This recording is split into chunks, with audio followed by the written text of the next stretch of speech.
दोस्तों, पीएम किसान सम्मान निधि योजना, इस योजना के अंतर्गत सरकार की तरफ से किसानों को साल के 6,000 जो 2-2 हज़ार रुपए की किस्तें सरकार की तरफ से किसानों को दी जाती हैं। इस योजना का लाभ जो भी किसान अभी तक लाभ नहीं ले पाए हैं, जो लोग अभी तक अपना रजिस्ट्रेशन नहीं कर पाए, तो उनके लिए रजिस्ट्रेशन एक बार फिर से ओपन हो चुके हैं। अब आप सभी लोग पीएम किसान सम्मान निधि योजना का जो रजिस्ट्रेशन है, खुद से आप अपने मोबाइल या कंप्यूटर से कर सकते हैं। इसके लिए किसी भी सीएससी सेंटर पर जाने की ज़रूरत नहीं होगी।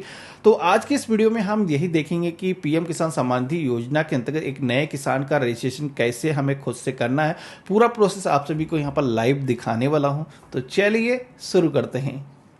पीएम किसान सम्मान निधि योजना के अंतर्गत एक नए किसान का रजिस्ट्रेशन करने के लिए आप सभी को pmkisan.gov.in पे आ जाना है। इसके बाद में फार्मर कॉर्नर के सेक्शन में आपको यहाँ पर न्यू फार्मर रजिस्ट्रेशन का एक ऑप्शन मिलेगा। आपको इसी ऑप्शन पे क्लिक कर लेना है। अब यहाँ पर रजिस्ट्रेशन करने के लिए सबसे पहले तो आपको चूज करना है अपनी लोकेलिटी, जिसमें कि अगर आप ग्रामीण क्षेत्र से हैं तो आपको रूरल का जो ऑप्शन दिया गया है इस पे क्लिक करना है, और अगर आप शहरी क्षेत्र से हैं तो अर्बन फार्मर रजिस्ट्रेशन इस ऑप्शन पे क्लिक करना है। इसके बाद में आपको यहाँ पर अपना आधार नंबर फिल कर देना है और यहाँ पर आपको अपना मोबाइल नंबर फिल कर देना है, और जिस भी स्टेट से आप हैं यहाँ पर इस लिस्ट में से आपको अपनी स्टेट का नाम चूज कर लेना है। और यहाँ पर जो कैप्चा कोड दिखाया गया है, इस कैप्चा कोड को सेम वैसे ही इस बॉक्स में फिल कर देना है। देन यहाँ पर सेंड ओटीपी के ऑप्शन पे क्लिक कर लेना है। तो इतना करते ही आपके मोबाइल फ़ोन पर एक ओटीपी रिसीव होगा। इस ओटीपी को यहाँ पर फिल कर देना है। देन आपको वेरीफाई आधार ओटीपी इस ऑप्शन पे क्लिक करना है। अब ओटीपी से वेरिफिकेशन होने के बाद में नेक्स्ट पेज आपके सामने कुछ इस तरीके का आएगा, जिसमें कि आपका स्टेट पहले से यहाँ पर सेलेक्ट है। आपको डिस्ट्रिक्ट के सेक्शन में आकर के अपना जो डिस्ट्रिक्ट है सेलेक्ट कर लेना है, और यहाँ पर सब डिस्ट्रिक्ट यानी कि आपको अपनी तहसील को चूज़ कर लेना है, और यहाँ पर आपको अपने ब्लॉक का जो नेम है चूज़ कर लेना है। देन यहाँ पर आपका जो भी ग्राम पंचायत है, आपको इस लिस्ट में से आपको अपने गांव का नाम सेलेक्ट कर लेना है। तो विलेज का नेम सेलेक्ट करने के बाद में फार्मर पर्सनल डिटेल्स के सेक्शन में आना है, जिसमें कि आप यहाँ पर देखोगे फार्मर का जो नेम है वो आधार से ऑटोमेटिक यहाँ पर आ चुका है। मेल फीमेल जो भी जेंडर है वो भी यहाँ पर सेलेक्ट होकर के आ चुका है। तो सबसे पहले तो आपको कैटेगरी के सेक्शन में आना है। यहाँ पर आप जनरल, SC ST जिस भी कास्ट से हैं, कैटेगरी से हैं, आपको यहाँ पर सेलेक्ट कर लेना है। इसके बाद में फार्मर टाइप के सेक्शन में आकर के यहाँ पर स्मॉल का जो ऑप्शन दिया गया है 1 over 2 हेक्टेयर वाला, ये ऑप्शन आपको चूज करना है। इसके बाद में पेज में नीचे की तरफ आप देखोगे तो कई सारी इंफॉर्मेशन पहले से फिल है। आपको लैंड रजिस्ट्रेशन आईडी के सेक्शन में आना है। लैंड रजिस्ट्रेशन आईडी ये आप सभी लोगों ने अगर हाल ही में कोई खतौनी तहसील से जाकर के इशू कराई है तो उस पर आपको देखेंगे तो आप सभी को यूनिक रजिस्ट्रेशन नंबर के नाम से देखने को मिल जाएगी। अगर आप सभी को ऐसी डिटेल नहीं मिलती हैं और आपके पास में केवल गाटा संख्या है, खाता संख्या है, तो ऐसे में आप खुद से ही भूलेख की वेबसाइट पर जाकर के ये डिटेल्स निकाल सकते हैं। तो कैसे निकालना है इसके लिए आपको बता देता हूं। तो सबसे पहले तो आपको ब्राउजर में टाइप करना है भूलेख, और स्पेस देना है, अपनी स्टेट का नाम टाइप करना है। अब जैसे मैं यहाँ पर यूपी से हूँ तो यूपी में टाइप करता हूँ, और सर्च के ऑप्शन पे क्लिक करेंगे तो यहाँ पर आप देखेंगे यूपी भूलेख.gov.in, ये गवर्नमेंट की वेबसाइट आ गई है। तो हम इसी पे क्लिक करेंगे। अब यहाँ पर अपना स्टेट, डिस्ट्रिक्ट, विलेज हम सेलेक्ट कर लेंगे। सिलेक्शन करने के बाद में इस तरीके का पेज आएगा। यहाँ पर डिटेल्स को फेच करने के लिए कई सारे ऑप्शन मिलते हैं, जिसमें कि खातेदार का जो गाटा संख्या है, खसरा संख्या है, उसके माध्यम से आप फेच कर सकते हैं। खाता संख्या के माध्यम से डिटेल्स को फेच कर सकते हैं, या फिर खातेदार के नेम से आप डिटेल्स को फेच कर सकते हैं।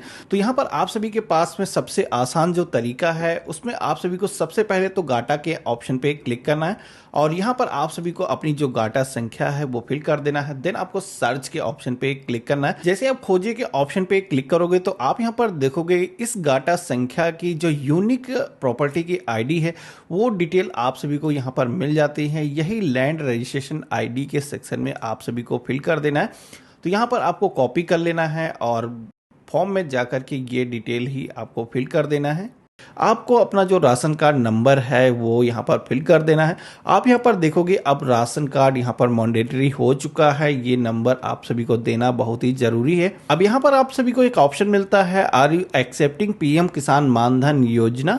अब यहाँ पर मानधन योजना के अंतर्गत जो किसानों को पेंशन दी जाती है उस योजना का अगर आप सभी को लाभ लेना है तो यहाँ पर यस के ऑप्शन पे क्लिक करना है। नहीं लेना चाहते हैं तो ये ऑप्शनल है, आप नो के ऑप्शन पे क्लिक कर सकते हो। मानधन योजना के अंतर्गत अंतर्गत आप सभी को कुछ अपनी तरफ से भी कंट्रीब्यूशन करना होता है, कुछ पैसे देने होते हैं। अगर आप मानधन योजना के बारे में डिटेल में जानना चाहते हैं तो इसका वीडियो मैंने पहले ही बना दिया है। मैं वीडियो डिस्क्रिप्शन में उस वीडियो का लिंक दे दूंगा, आई बटन पे भी मैं पिन कर दूंगा। अब नीचे की तरफ आओगे तो यहाँ पर आप सभी को ओनरशिप के सेक्शन में लैंड की डिटेल्स फिल करनी है, जहां पर आप देखोगे अभी ये जो बॉक्स है पूरी तरीके से खाली है। अब यहाँ पर आप सभी को सबसे पहले तो सिलेक्शन करना है कि आपकी जो जमीन है उसके आप इकलौते मालिक हैं, सिंगल यूजर हैं, या फिर कई सारे मेंबर हैं, पैतृक जमीन है। तो यहाँ पर ज्वाइंट का ऑप्शन उस केस में सेलेक्ट करना है। और अगर आप खुद ही उस गाटा के मालिक हैं तो आपको सिंगल का ऑप्शन सेलेक्ट करना है। इसके बाद में आपको ऐड के ऑप्शन पे क्लिक करना है। अब यहाँ पर आपको सर्वे खाता नंबर के सेक्शन में आपको अपनी जमीन का जो खाता संख्या है वो यहाँ पर फिल कर देना है। ये आप सभी को डिटेल खतौनी पे मिल जाएगी। आप खाता नंबर की जो डिटेल्स है यहाँ पर फिल करेंगे।